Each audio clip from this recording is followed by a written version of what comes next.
Good morning. Welcome to the Celtic Way Morning Briefing Live. It's Tuesday, July the 26th.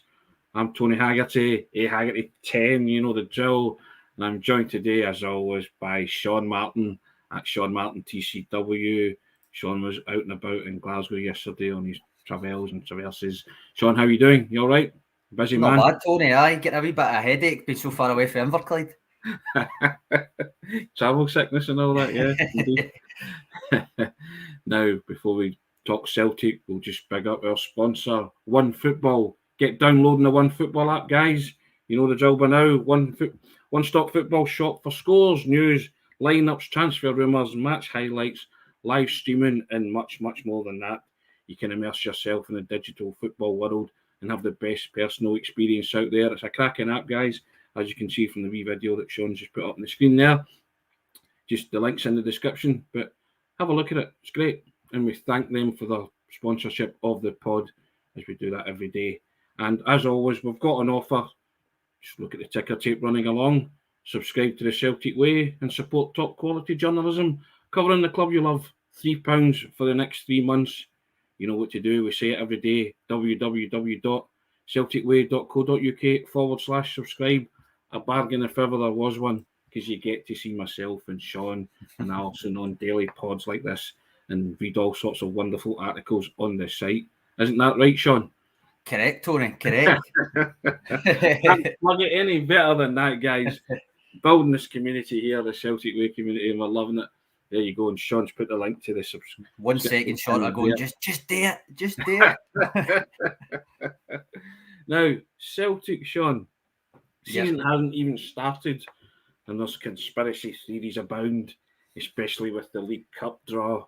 Celtic being drawn away to Ross County at the end of August, and in between, over that period, there's the League Cup tie, there's a game against Rangers, and the Champions League first match. Whoever Celtic draw in the Champions League, that will also be drawn in August. And Celtic supporters are unhappy because Rangers will allegedly have a day more to prepare for the first derby of the season, and that's a bit of a hectic schedule for Celtic. Now, I go back to what the manager said last year, Sean. No excuses.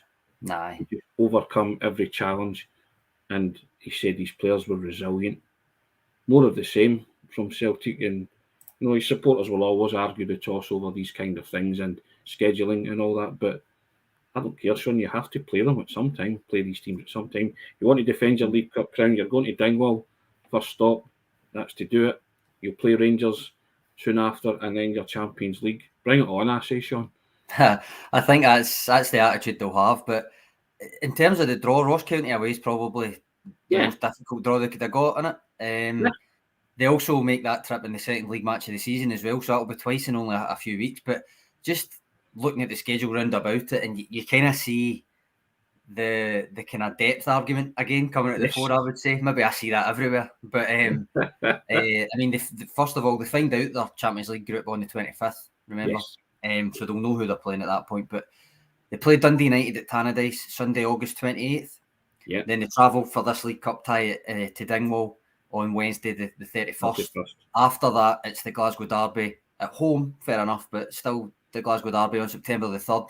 Then they kick off the Champions League group stage on either the Tuesday or the Wednesday after that, and then it's Livy at home September the 10th. So it's a really testing couple of weeks, but you know what, I agree with you. I think that's the way you should like it, because what's the alternative? Not in Europe, not going full tilt for the league and defending the League Cup. It's exactly the situation you want to be in. Plenty of minutes up for grabs as well, remember. So across all those games, there's no time. I know one man who'll like it. And you'll love it. Nah. That's this thing that gets his juices flowing, isn't it? Aye. No, the thing is, with a schedule like that, there's no time to dither on a result, whether it's good or bad. It's just on to the next one. It's almost autopilot getting through it and stuff. And you specifically, you hear like Callum McGregor saying he prefers it like that. I think he prefers just as long as he's playing a game of football. But we have spoken about it, and we touched upon it during the pre-season about the hectic run of games leading up to the World Cup. And it's an incredible amount of games, but players prefer that, Sean. They prefer playing games to training. True, yeah. I mean, there's no other way to go about it. I think that's the attitude you need to have with it, because otherwise, as I say, what's the alternative that you're not competing in all these fronts? Do you know what I mean? It doesn't compute, but especially when it's Celtic. Yeah, exactly. And also, Sean, now that the first game of the season is nearly upon us, Patrick McLaughlin there, 2 trips to Dingwall in August, then yippee. Stressing on the yippee. Now, Sean, the season starts on Saturday, Sunday for Celtic for the champions. And the age-old, every season debate, it comes up. Who are the title favourites, Sean? Go on, nail your colours to the mast on this one. Who do you believe are the title favourites for this season? I don't think I'm going to upset you here, Tony. I think I think it is Celtic, but I'm not. It's not a blind statement. I think just think on it, Tony. They were the best team in the country last season, right? Yes. Have added 7 new signings, including the permanent acquisitions of arguably the 2 best players from last season, who weren't their own players. Plus a full pre-season with Ange Postecoglou, which wasn't the case last year due to the turnover of players and everything else that was going on. So you look at that, then you say historically 10 titles in the last 11 seasons amid what you can only really call a generation of domestic dominance. So for me, Celtic are the title favourites. Now, that doesn't mean that I'm saying it's a foregone conclusion or that it's going to be easy or anything like that. I think Rangers are a legitimate threat. But in terms of who's the favourites, I mean, it is Celtic. Yes, you make a convincing argument there, Sean, and I don't think the Celtic supporters would disagree with you. I think a lot of them took the hump at the weekend over a certain article that was written with the words "pass the parcel." It was mentioned, and Celtic supporters took umbrage to that, and I can understand why. But I agree as well, and I also make the point that last season Celtic won the league by 4 points. Yeah, they won it on the back of winning the derby in February and in April. That's after a start. Well, we've spoken about it before. Well, they won 3 out of their first 7 games, Sean. Now, I'm not expecting a repeat of that form this season with Celtic. So that's another way you can see. And they've also, so both have strengthened their teams, yeah. I agree with that completely. But I don't expect to see Celtic languishing up until, September-ish in the table, where they were last season. No, neither do I. And then they, 32 games unbeaten? It's currently 32 because remember it's still ongoing. Yeah, yes. So and then embarked on a 32-game unbeaten run. So yeah, I fully expect Celtic to justify their favourites tag, and I'll go along with you. I think that Celtic are justifiable favourites, and Rangers are entering probably what Ange was entering last season with a rebuild and a transitional season. And I'm not saying that they'll not be a good side because they were Europa League finalists, so they are a good side.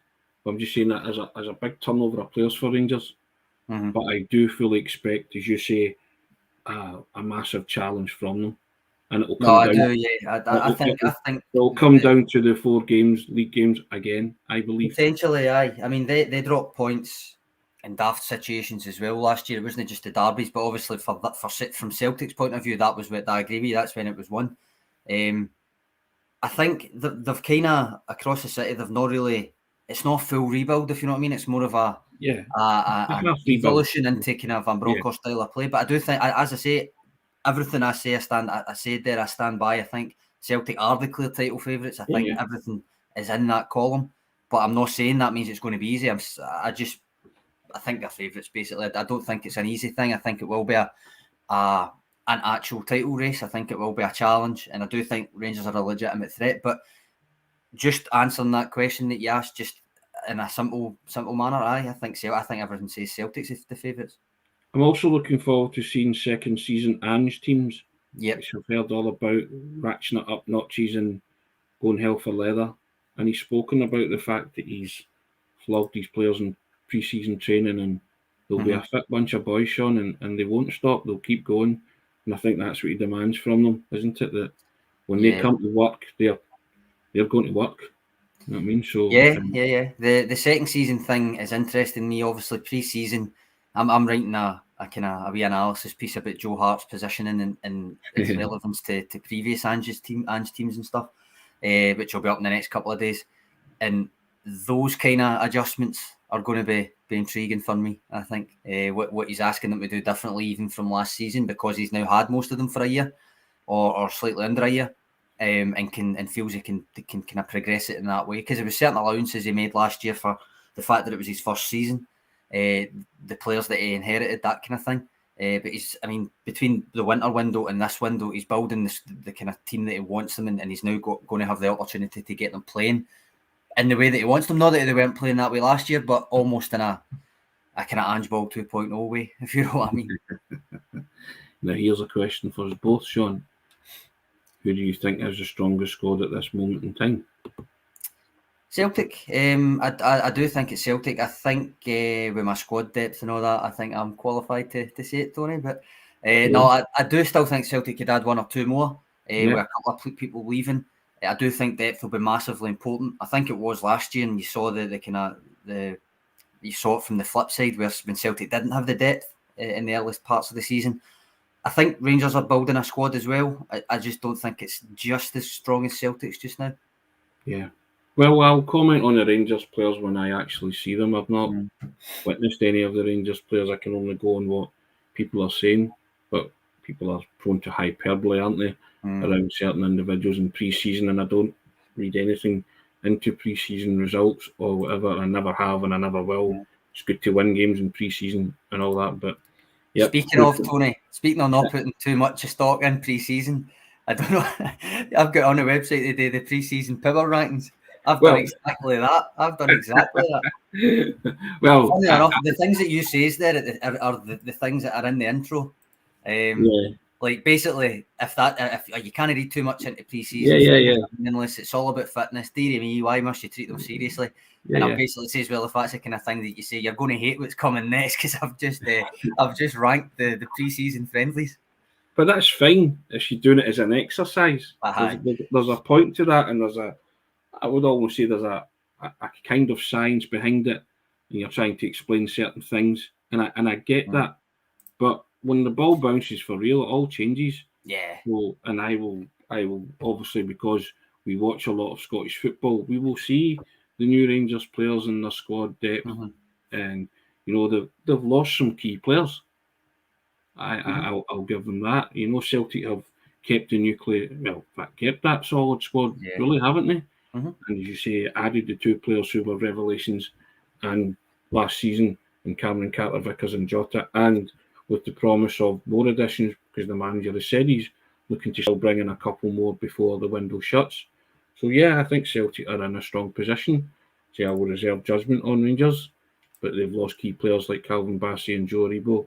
Remains to be seen if the players that come in are suitable replacements. We'll find out in the fullness of time. But I agree with you. I think Celtic are a strong squad, and I can't. Somebody, I think Sean Curran, disagreed with me and said that Rangers will drop more points because Celtic dropped more points at the start of last season. I can't predict that. No, I can't say they will or they won't. So I'm not disagreeing with Sean. We'll find out. Yeah, I agree with you. We have definitely strengthened. But going on to your power rankings, Sean, for pre-season. Our power rankings, Tony. Our power rankings. I know you like that. Of course, if there's a rating that you disagree with, it was definitely Tony's fault. That's very true. I've got 4 eyes, so I'm maybe short-sighted. Don't I? So, but it's a worthwhile exercise to see. I mean, I think the eye test also tells you, and the stats will tell you, that certain players performed mightily well in the pre-season friendlies. I'm looking at the likes of Hatate and Kyogo and Matt O'Reilly. Callum McGregor, as always, is up there. So I'm quite intrigued by what those say, and I'll be more intrigued if the pre-season bears out what you're saying for the whole of the season. It would be interesting to compare it at the end of the season, won't it? Just to see were the groundwork was the groundwork laid in pre-season for the same players to shine during the season, that kind of thing. There'll be no surprise to anybody, by the way, that it's Reo Hatate that ranked the highest across his 4 games in pre-season. The whole point of the tough pre-season, the manager said, was to prepare them to win football matches. And if Celtic are winning football matches, then you expect certain players to come to the fore in the winning of those matches, don't you? That's yeah. I mean, there's 26. Well, they used 36 players across pre-season, Tony, and 26 of them played more than once. So those are the kind of ones that are in the rankings. So it's 26 players, a top 13 and a bottom 13. And then we just kind of averaged out their ratings across the games that they played. So I don't know, was there any real surprises for you, Tony? I know I says that obviously it was Reo Hatate that was top. I don't think that surprised anybody. He's been phenomenal in the 4 games. He had 3 man of the match awards from us in those 4 games that he played, 2 goals and assist, about 30 nutmegs. It was just brilliant. But was there anybody that was lower than you thought they might be? I mean, it's our rankings. We should probably know when we're doing it, but it's funny you see them averaged out. I'm laughing because my father turned to me on Saturday. I was watching the game and he said to me, Reo Hatate loves a nutmeg, doesn't he? I said, what's funny because I spoke to, remember the guy Tom that put up the picture of him as a kid when he was doing training. He'd went to those soccer schools in Japan, and he was telling me that they work on their technique. So Reo Hatate will have been playing that kind of street football, as you would call it, and playing for megs and stuff all his career till he's perfected it. And that's what Tom said to me, that these guys work on their technique till it's perfection. And so my father told me, he likes a nutmeg, and that's, I immediately thought of yourself and myself talking about that and saying And there was a brilliant documentary called Only a Game, which was produced in the 1980s. I urge you to go and watch it. And there was various chapters. One was called The Player, and Billy Bremner told a great story about Jim Baxter when Scotland played Italy, and the team was up, and Jim Baxter goes down the team. Rivera, right? I'll Rivera him.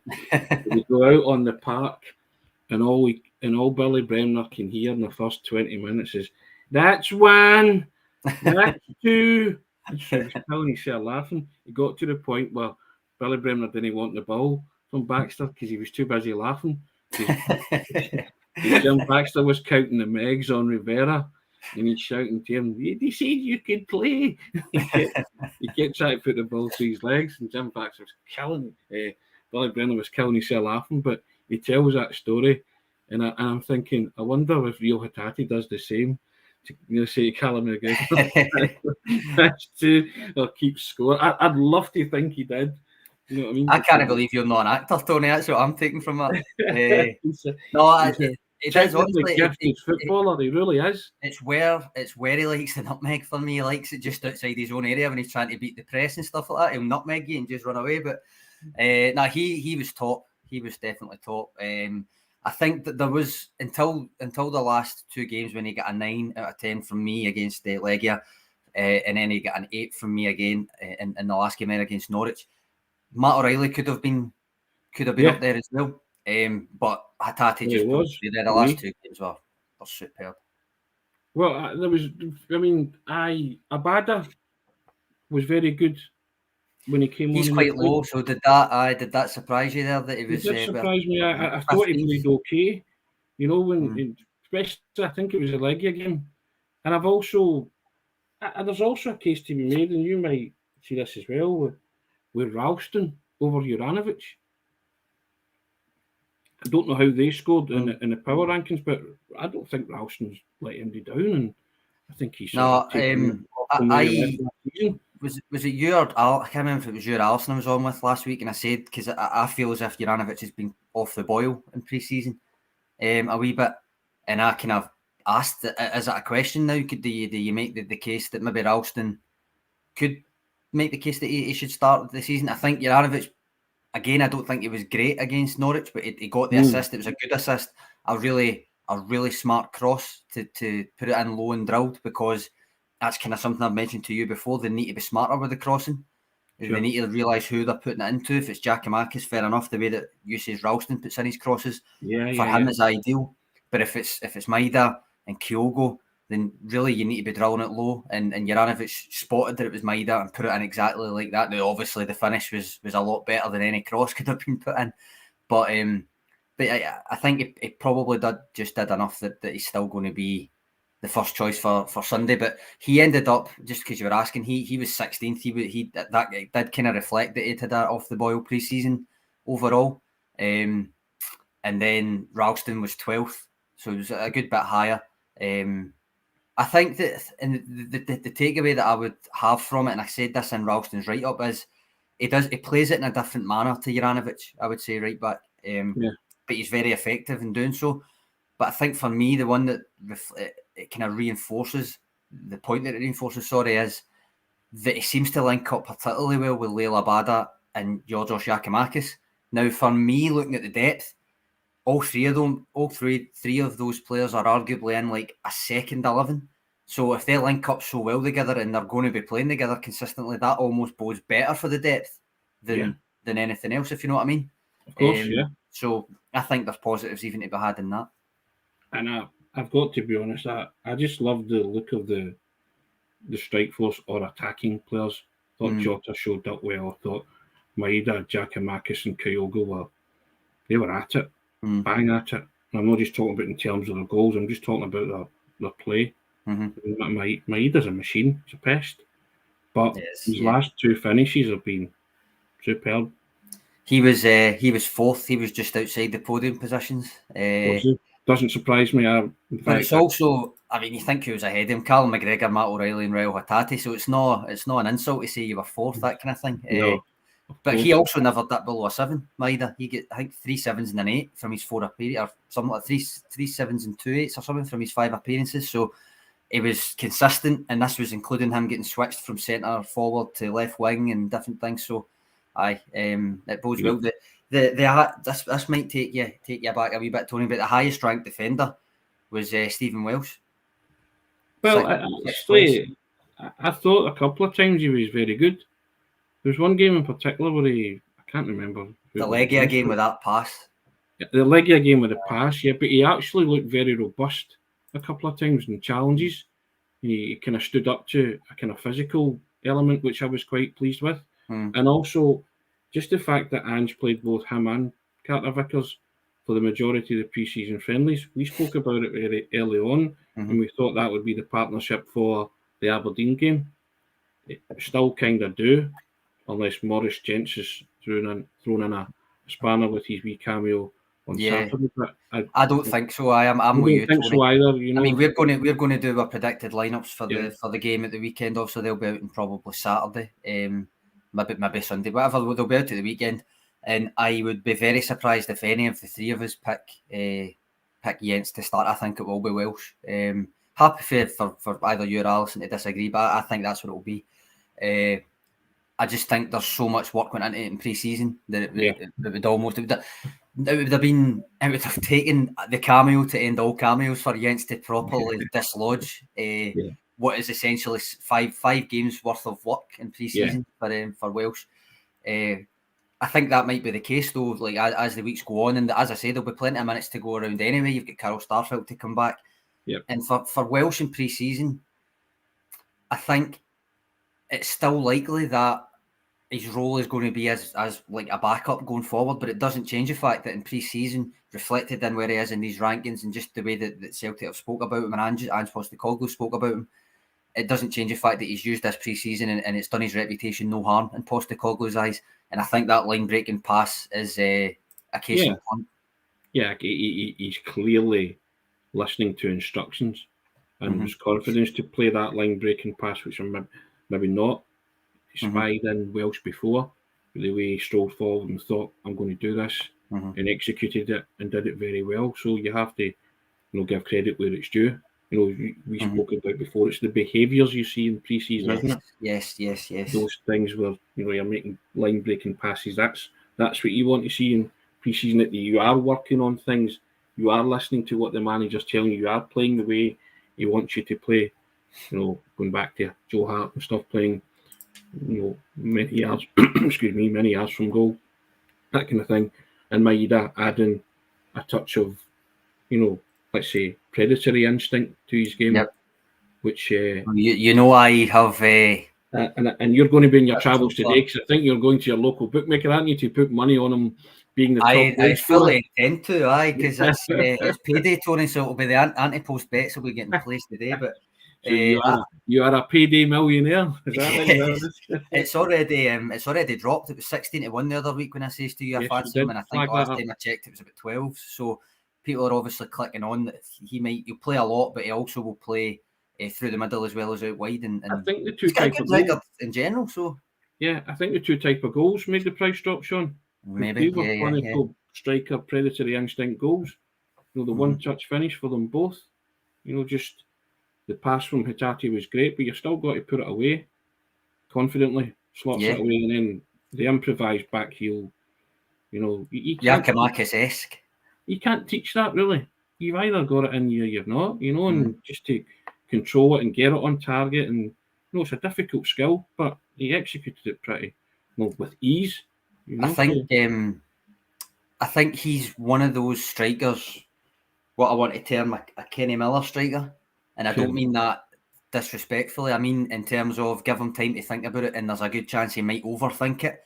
Give him no time and he's liable to pull off finishes like he did on Saturday, if you know what I mean. I don't mean that in any way disrespectful to Dyson Ryder. Kevin Ferrier here actually putting this back in my head. I'd forgot all about it, but Starfelt still hasn't scored, Tony. So that'll be something we're looking out for. I'm definitely not backing it every week. But you know what's going to happen the week you don't back it. It's a certainty. I know. That's what will happen. That's the one benefit of him not being playing in pre-season. Is I don't need to worry about when he scores. But speaking of like predatory strikers and stuff like that, Giakoumakis was actually 5th in the pre-season rankings, which I think it surprised me though a wee bit. It did surprise me a wee bit because I think he kind of went out of my head because he'd been away for a couple of games. And it felt as if he'd maybe not played that much. He only played 3 games, but in those 3 games, he got a goal and an assist, and he get an 8 out of 10 rating against Ostrava, and the way that he took each goal and stuff like that, it didn't surprise me once I thought about it a wee bit more. But when I saw that it was 5th, when I had collated it stuff, I was going, did he play that much to be 5th? Did he play that well? And then I thought, actually, when the 3 games that he played, even when he came on against Norwich on Saturday, I thought he played well. Yeah, but remember we were talking about the Rapid Vienna game, and he didn't score. But remember, he took the ball down and he played a beautiful pass. And I was talking about that kind of stuff. You know, that's to me is what being a striker's all about. You put the ball in front of them and the goal, you score, you expect them to do that. You know, that's what they're paid for. But it's these other things that you can run channels, you can pull a ball down, you can play somebody in, all that kind of thing. You can hustle and harry defenders. I look for all of that. It's the whole thing. You know, the bread and butter of a ball in front of you and goal, that's what you get paid for. But you have to do all the other things, you know, that make you the kind of player or the close to an article as possible. Not saying the finished article, but I do like Giakoumakis, and he will score a barrel load this season if fit and he plays. That's the thing. Speaking of goals, Tony, do you know who was the top scorer in pre-season off the top of your head? Matt O'Reilly. David Turnbull. Was it Turnbull? He gets 3 goals. And I thought Matt O'Reilly get 3 as well, but he was 13th. Yeah, and we're rating Turnbull, but it was mostly his rating was dragged down because of as a lot of players were actually, their ratings were dragged down by the kind of second half performance against Legia. Yes. Because the majority of the players that were on for the second half didn't play that well, and it was a generally quite a poor showing in the second half. So that dragged it down. But I think David Turnbull's actually had a good pre-season. Yeah, excellent. He's had an excellent pre-season, and the manager rates the Bull highly, doesn't he? He really does, and you can see why. We've spoken about his attributes before. I think Turnbull's an elegant footballer. He really is, and he can play those intricate passes, as can Matt O'Reilly. His output, even if he's not having a good game, he seems to be able to do something. So I think he'll be useful. I think he can also finish as well, Sean. Like Saturday showed you, he scored against Livingston as well when he breaks into the box, and he can shoot from distance. That whole rotation thing's going to intrigue me with him and O'Reilly this season. I want to see what the manager does with them both, because I feel if he is going to rotate, it'll be those two in particular.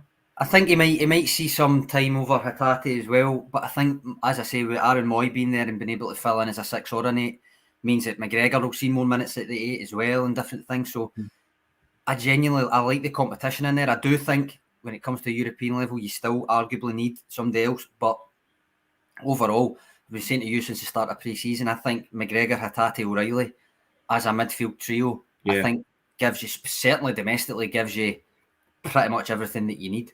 And I do think that the bite that they carry is overlooked. I think all three of them have got a wee niggly side to their game that you see it. You've seen it in pre-season a lot more with McGregor this pre-season than maybe you would otherwise. Definitely. But I think Hatate's got it. He's very nice about it, even if he's niggling it at people's ankles and stuff. But he's still got it. He's got that to his game. And Matt O'Reilly's off the ball work, I think, goes massively overlooked. He does put in the shift. Yeah. You know my thoughts on Matt O'Reilly. I think he's a baller. Yeah, agree. Pat Santos says, agree midfield, Sean. They look very good. They do indeed. And Pads Wells comes in. Reo has been brilliant pre-season. He'll be massive. Yeah, I think. David Bradley's comment on Turnbull here. This is I think probably a consistent argument for people with Turnbull that he needs a big performance in a big game. But I think the pressure for that is diminishing because of the options that they've got. I don't think he's first choice. I think obviously I'm the one that goes on about squad depth all the time, and in that sense you don't have only an 11, but that doesn't mean that you've not got a first choice if everybody's fit, and you can have the hypothetical scenario of a cup final on the Saturday or something. Then you quickly find out who I'm supposed to call Glou's first 11 is. Yeah. I think you saw that last year when Ralston had played a lot of football and played it well, but cup final rolled round, Juranovic was the starting right back, and it became fairly obvious at that point that if there was a choice, it was Juranovic that was going to win that choice. I think it's similar with Turnbull. I think you'll probably find that if there's a big game round the corner and everybody's fit, it's probably those three that I said, McGregor, Hatate, O'Reilly. I think David Bradley's probably got a point that a lot of people would agree with. I do think that it's becoming a kind of thing to say about Turnbull. No matter what kind of performance he puts in, it's not classed as a big game, that kind of thing. So I think the only way to get over it is to do it against Rangers or to do it in Europe. Very much so. Because he's out. You can't argue his output, Tony. No. Excuse me. I do think that midfield trio that you speak of, Hatate, McGregor and O'Reilly, will certainly feature in the majority of games domestically and in Europe. But leave that to the manager, Sean. That's what he gets paid for, isn't it? To make those big calls, we just try and push him along the right direction, i.e. our direction. And we will be doing our team lineup and predictions for all the games this season, so you can have a laugh at us when we get it. Well, also later this week, because it's the eve of the season, I think we will have our long-awaited, Tony, what is Celtic's strongest 11? And last in January, when I'm pretty sure I did pick Ralston in it in January, which obviously was proven to not be the case when Ange was picking Juranovic over him anyway. So, but I don't know if there'll be many differences between us actually this time. Probably not. But we'll soon see. I know what my team will be right away. There, Pads Wells trying to get on my good side. Greg Taylor deserves a shout too. I think he's been good in pre-season as well, Tony. He was, I think he was like 11th, I think, in our collated rankings. But I think he was good. I think you have to turn around and acknowledge what we were talking about earlier. Celtic do have a strong squad. Yeah. And the depth in it is good, and the players that can come in to replace others who are either rotated or injured, it's pretty healthy. It's pretty strong. So we'll see just how strong this season. Starting on Sunday when the Ange second season syndrome kicks in, Sean. Yep. On that note, by the way, if anybody would like to maybe win a new top for the new season, we've got another Twitter. We have another giveaway. Yes, we do. Yeah, another Twitter competition. This time it's the away top. So same deal as before. I'll put the link in the comments, but you log on to your Twitter account, you retweet the post, follow the Celtic Way account, and that's you in the draw, which will be made a week today. So next Tuesday you'll have an away top going to one of these. Excellent. Well, you know what to do. Sean will give you the details. Brand new Celtic away top could be yours. Now, Sean, we shall continue the build up to the start of the season. Celtic unfurling the flag against Aberdeen, Celtic Park on Sunday. Yep. Salute to the champions and all that. But all that remains for me to say today is have a terrific Tuesday. Sean, first class as always. Always enjoy your contribution. Thanks for the comments, guys. We'll try and read as many out as we can, and we enjoy the opinion of the Celtic community that we built here on the Celtic Way. We say thank you to our sponsors, OneFootball. Again, get downloading the app. Links in the description. And we, Sydney Western Suburbs, saying, love your channel, Tony and Sean. Thanks for teaching an Aussie about Celtic last year. That's very kind. Thank you for that, Sydney's Western Suburbs. Appreciate it. But as I say, have a cracking day. We'll be back tomorrow to do it all again. Thanks, Sean. Thanks very much, Tony. Cheers, boys.